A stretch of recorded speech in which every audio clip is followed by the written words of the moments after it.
Hello बच्चों, तो आज से हम एक नया चीज़ शुरू करने जा रहे हैं। इसमें हम क्या करेंगे, इसमें हम जितने भी इम्पॉर्टेंट कॉन्सेप्ट और जितने भी इम्पॉर्टेंट प्रॉब्लम्स हैं जो आईआईटी जेईई और नीट में आपसे पूछ सकते हैं, हम उसको डिस्कस करने वाले हैं। तो इसका प्रोसेस हम क्या रखेंगे, we will start with a problem और उस प्रॉब्लम को डिस्कस करते हुए उसमें जो कॉन्सेप्ट इन्वॉल्व है हम उसके बारे में सारे डिटेल में जानेंगे।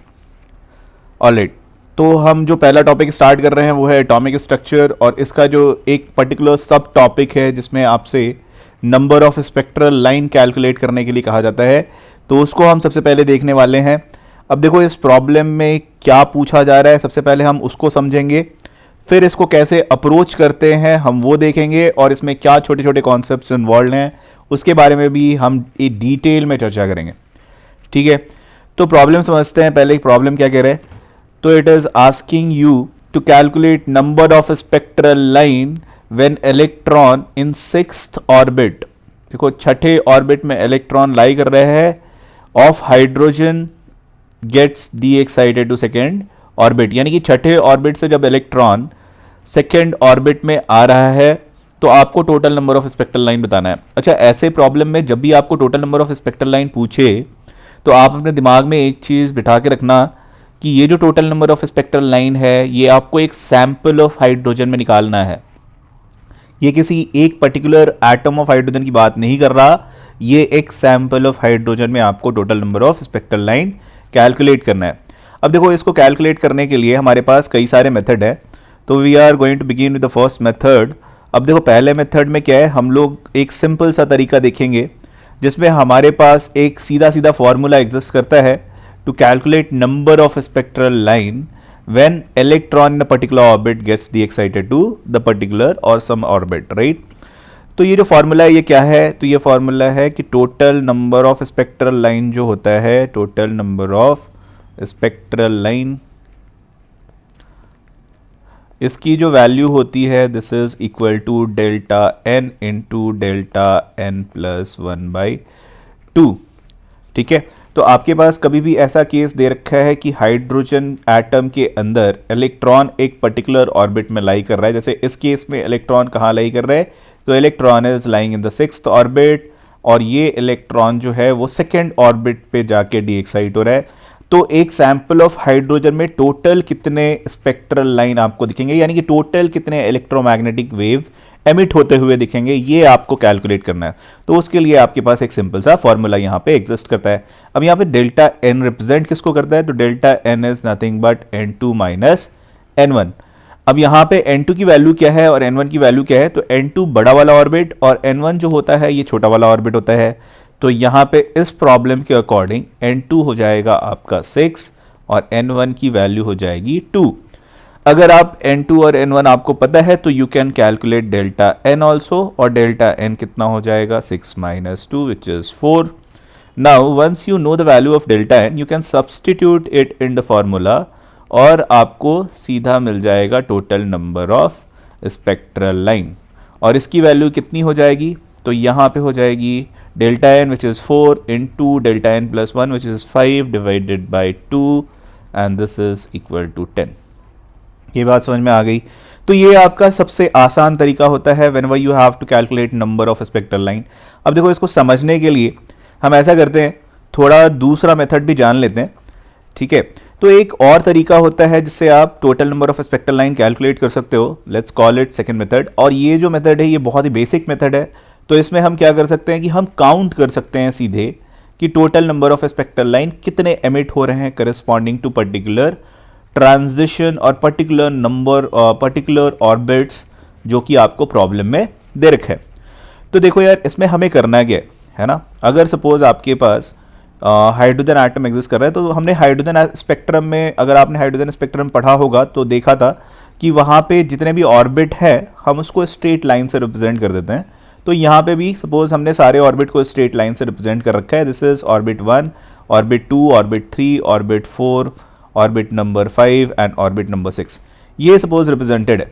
अब आपको नंबर ऑफ स्पेक्ट्रल लाइन अगर निकालना है तो आप क्या करोगे, जितने भी पॉसिबल ट्रांजिशन हो रहे हैं between n to n equal to 6 to n equal to 2, वो सारे पॉसिबल ट्रांजिशन को आप काउंट कर लो। ठीक है, बिकॉज जब भी आपके पास एक सैंपल ऑफ हाइड्रोजन होगा तो आपके पास billions and billions of hydrogen atom होंगे, और उन हाइड्रोजन एटम में जितने भी पॉसिबल डी एक्साइटेशन है वो सारे डी एक्साइटेशन हो रहे होंगे, क्योंकि हमने बोस एटम में भी पढ़ रखा था, यानी बोस मॉडल में भी पढ़ रखा था कि डी एक्साइटेशन जब भी होता है तो D excitation can occur in single step also, it can occur in multiple step also, and if you have a sample of hydrogen all the possible transition would be occurring, right. तो हम ऐसा करते हैं, सारे transition possible transition count करते हैं। पहले हम ऐसा करते हैं कि जितने भी ट्रांजिशन सेकेंड ऑर्बिट पे हो रहे हैं उनको हम काउंट करते हैं। तो एक ट्रांजिशन आपका हो सकता है n=6 से n=2 पे, दूसरा ट्रांजिशन n=5 से n=2 पे हो सकता है, सिमिलरली n=4 से n=2 पे एंड n=3 से n=2 पे ट्रांजिशन पॉसिबल है। तो यहाँ पे जितने भी ट्रांजिशन हो रहे थे n=2 पे हमने सारे यहाँ पे रिप्रेजेंट कर दिए हैं। अच्छा, similarly you can count all the number of transition which is occurring on n=3। तो एक ट्रांजिशन 6 to 3 पे हो जाएगा, then 5 to 3, then 4 to 3, right. तो ये सारे 3 पे ट्रांजिशन हो रहे हैं। Then similarly you can count the number of transition to n=4 which is from 6 to 4, then there is 5 to 4 and the last transition would be occurring between 6 to 5। तो ये सारे ट्रांजिशन यहाँ पे पॉसिबल है, ठीक है। अब ये ट्रांजिशंस को अगर आप काउंट कर लो तो बेसिकली हर ट्रांजिशन के करस्पॉन्डिंग कुछ इलेक्ट्रोमैग्नेटिक वेव एमिट हो रहा होगा। अगर इन्हीं इलेक्ट्रोमैग्नेटिक वेव को आप प्रिज्म से पास करते हो तो हर इलेक्ट्रोमैग्नेटिक वेव के करस्पॉन्डिंग आपको एक स्पेक्ट्रल लाइन दिखता है ना।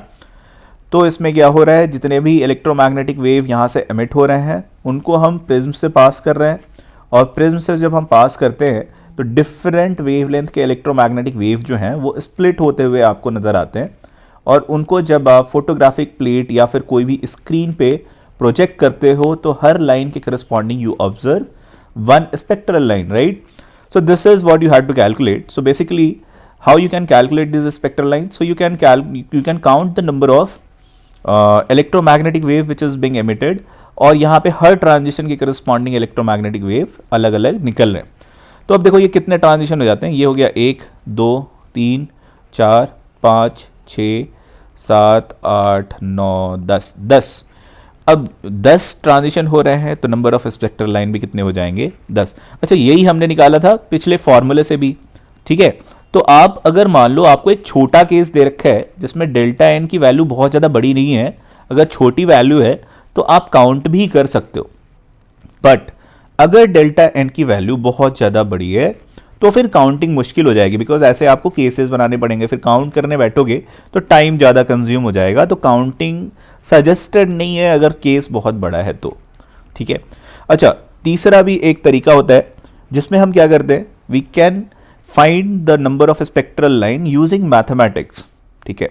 अब अगर आपने परम्यूटेशन एंड कॉम्बिनेशन थोड़ा सा अगर पढ़ रखा हो तो आप इस चीज़ को इजीली समझ सकते हो कि यहाँ पे जो नंबर ऑफ ट्रांजिशन है अगर आपको कैलकुलेट करने हैं तो you can just find that what are the possible transition between n=6 and n=2, और इसको फाइंड आउट करने के लिए आप क्या कर सकते हो, जितने भी यहाँ पे लाइन रिप्रेजेंटेड हैं बिटवीन 6 to 2, इन लाइन को, नंबर ऑफ लाइंस को काउंट कर लो, और किसी भी 2 लाइन को चूज करोगे तो उनके बीच में ट्रांजिशन तो हो ही रहा होगा, है ना। तो देखो नंबर ऑफ लाइंस कितने हो जाते हैं, 1 2 3 4 5 लाइंस हो जा रहे हैं, है ना। तो अगर आपको टोटल पॉसिबल ट्रांजिशन निकालने हैं तो you can just choose number of 2 lines, so you can choose 2 lines among the 5 lines, right? So number of ways in which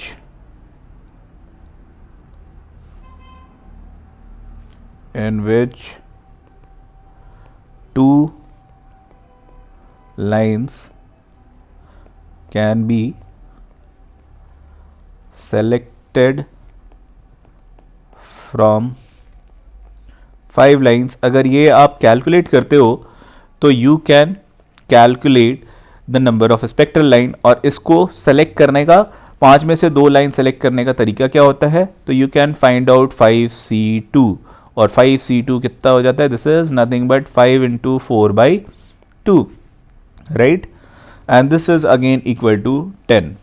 तो देखो ये समझने के लिए सही तरीका है कि अगर आपने देखो यहाँ पे जो फॉर्मूला हमने लिखा था वो भी यही है basically 5c2 is nothing but delta n plus 1c2 only, ठीक है ना। Delta n is what 6 minus 2 is 4, तो डेल्टा एन प्लस 1 आपका हो गया 5c2 is nothing but delta n plus 1c2, और डेल्टा एन प्लस 1c2 को आप क्या लिख सकते हो, delta n plus 1 into delta n by 2, ठीक है ना। तो वही फॉर्मूला आ जाता है जो हमने स्टार्टिंग में देखा था, ठीक है ना। तो वो फॉर्मूला कभी कभी होता है कि आपको नहीं समझ में आता है कि ये फॉर्मूला कहाँ से आ गया, तो ये समझने के लिए सही तरीका है, तो फॉर्मूला कहाँ से डराइव हुआ ये आप समझ सकते हो।